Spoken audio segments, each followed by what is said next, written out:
नमस्कार दोस्तों, इस वीडियो में हम बात करने वाले हैं बीएलओ के बारे में। बीएलओ यानी कि बूथ लेवल ऑफिसर। अभी बिहार में वोटर वेरिफिकेशन चल रहा है और इसमें बूथ लेवल जो ऑफिसर हैं यानी जो बीएलओ हैं, इनका बहुत ज़्यादा योगदान है।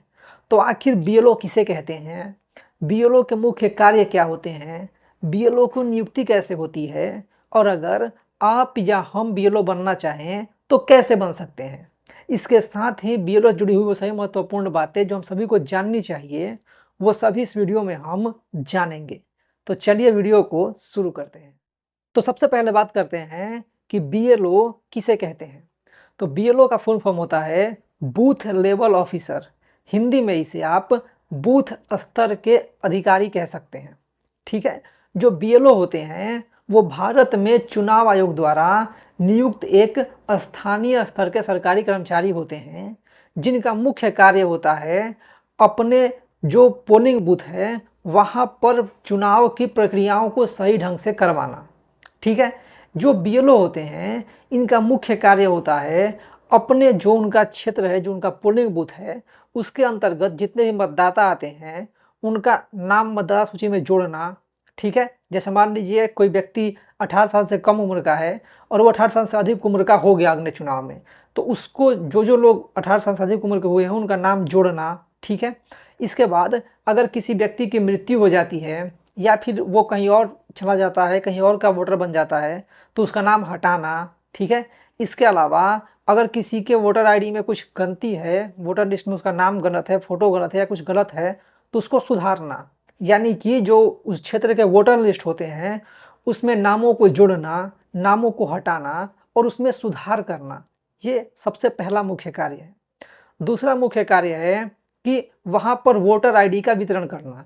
जो भी वहाँ के मतदाता हैं उन सभी को वोटर आईडी देना, यह भी बीएलओ का ही काम होता है। इसके अलावा अगर बात करें तो बूथ लेवल पर, ठीक है, बूथ लेवल पर वोटर अवेयरनेस फैलाना, यानी कि लोगों को इस बारे में जागरूक करना कि वोट देना अपना आपका अधिकार है, आप वोट दीजिए। इसके लिए जागरूक करने का काम भी बीएलओ का होता है।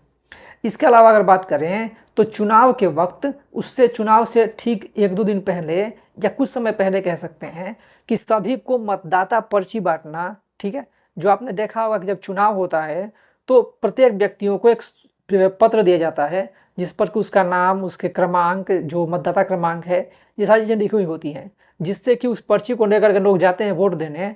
तो वहाँ पे जो वहाँ के अधिकारी बैठे होते हैं उनको नामों को ढूंढने में और बाकी चीज़ों को कुछ करने में आसानी होती है। ठीक है, तो इसको बांटना भी उन्हीं का काम है। इसके अलावा मतदान केंद्र पर अगर किसी कोई ज़रूरत होता है, कुछ करना होता है, तो उसकी रिपोर्ट देने का काम भी बीएलओ का ही होता है। अब बात करते हैं कि बीएलओ की नियुक्ति कैसे होती है या फिर कोई व्यक्ति बीएलओ कैसे बन सकता है। तो बीएलओ के लिए कोई अलग से वैकेंसी नहीं आती, उनकी कोई अलग से नियुक्ति नहीं होती। ठीक है, यानी कि कोई अलग से उनकी परीक्षा करके नियुक्ति नहीं होती, बल्कि उस क्षेत्र के जो स्थानीय सरकारी कर्मचारी होते हैं उन्हीं को बीएलओ का एक प्रभार भी दे दिया जाता है, यानी कि उनको एक अतिरिक्त पद दे दिया जाता है बीएलओ का। ठीक है, जैसे कि मान लीजिए कोई क्षेत्र है, वहाँ के जो भी स्थानीय सरकारी कर्मचारी होते हैं, जैसे मान लीजिए कोई शिक्षक हो गए सरकारी स्कूल के, या कोई आंगनबाड़ी कार्यकर्ता हो गई, या फिर कोई पंचायत सचिव हो गए, या फिर ग्राम सेवक हो गए, ऐसे ही लोगों में से किसी एक को वहाँ का बीएलओ का भी पद दे दिया जाता है। ठीक है, यानी कि जो व्यक्ति सरकारी कर्मचारी होगा, स्थानीय सरकारी कर्मचारी होगा, उस क्षेत्र का स्थानीय कर्मचारी होगा, ठीक है, वही व्यक्ति बीएलओ बन सकता है। जो बीएलओ होते हैं उनकी नियुक्ति इलेक्टोरल रजिस्ट्रेशन ऑफिसर या फिर असिस्टेंट इलेक्टोरल रजिस्टर ऑफिसर जो होते हैं, ईआरओ या फिर एईआरओ, इनके द्वारा की जाती है। ठीक है, आमतौर पर जो उस क्षेत्र के एसडीएम होते हैं उन्हीं को ईआरओ या फिर एईआरओ का पद दे दिया जाता है। ठीक है, और अगर बात करें जिला स्तर पर, तो जिला स्तर पर डिस्ट्रिक्ट इलेक्शन ऑफिसर होते हैं, जो कि साधारण अगर समझें तो वहाँ के जो डीएम होते हैं उन्हीं को डिस्ट्रिक्ट इलेक्शन ऑफिसर बनाया जाता है।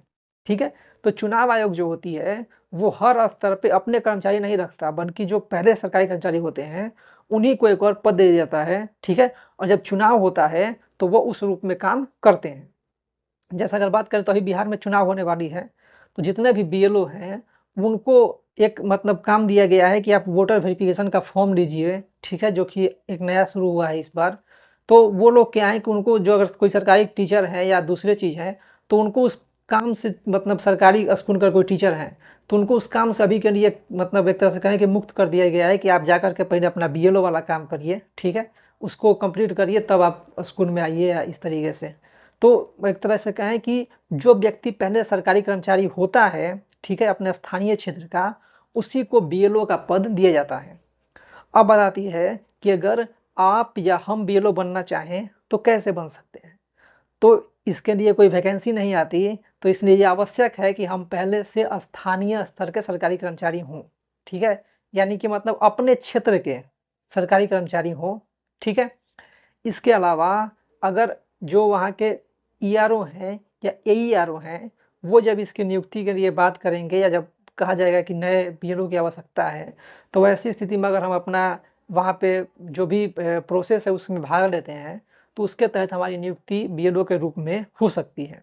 लेकिन इसके लिए सबसे पहले आवश्यक है कि वो वहाँ का स्थानीय सरकारी कर्मचारी हो, ठीक है।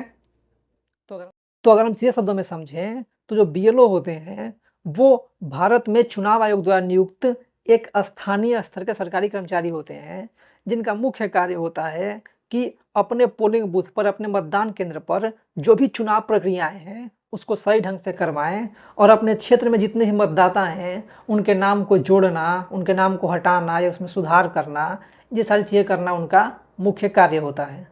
तो अब अंतिम में आपके लिए एक छोटा सा सवाल कि जो बीएलओ होते हैं इनका फुल फॉर्म क्या होता है, इनका पूरा नाम क्या होता है, ठीक है। तो इसको आप कमेंट बॉक्स में जरूर लिखिएगा। तो उम्मीद है आपको वीडियो पसंद आएगा। वीडियो पसंद आई हो तो लाइक अपना जरूर दबा, वीडियो शेयर करें और हमारे वीडियोज के बारे में, चैनल्स के बारे में जो भी सोचते हैं उसे कमेंट बॉक्स में जरूर लिखें। अगर आपके मन में कोई कन्फ्यूजन है या आप कुछ पूछना चाहते हैं या आप चाहते हैं कि मैं किसी और टॉपिक पर, किसी और विषय पर वीडियो बनाऊँ तो उसे भी कमेंट बॉक्स में जरूर लिखिएगा। वीडियो को पूरा देखने के लिए बहुत बहुत धन्यवाद।